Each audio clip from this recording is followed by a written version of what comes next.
Once you're sure that the child can sort and make sets, what was important for you here to understand is that keep the places clearly demarcated. If you keep a flat and just keep it, you can put baskets, you can keep these trays, you can keep these wooden boards, but the child has to know where it's going.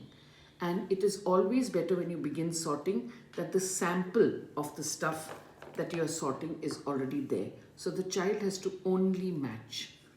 Once this is over, we begin with the number concept. 1 cup. This is 1 cup. 1 cup for mama. 1 stone. 1 stone that I can twirl. 1 stone.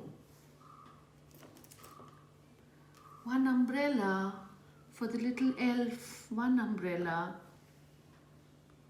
A bow for my doll's head. 1 little doll. 1 doll.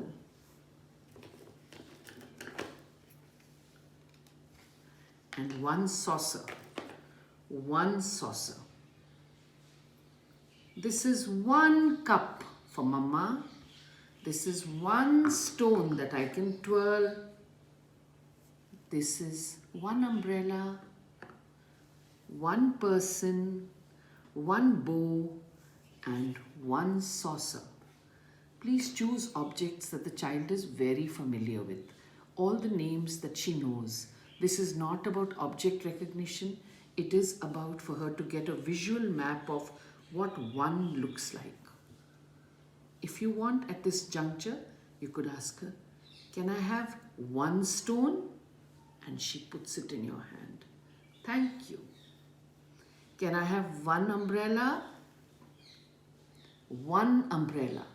You can do this repeatedly. Let her hear the word 1.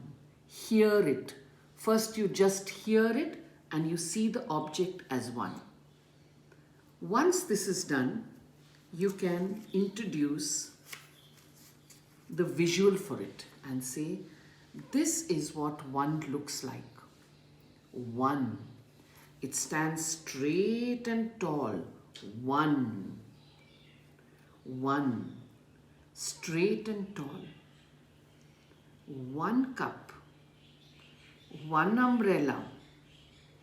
1 doll. 1 bow.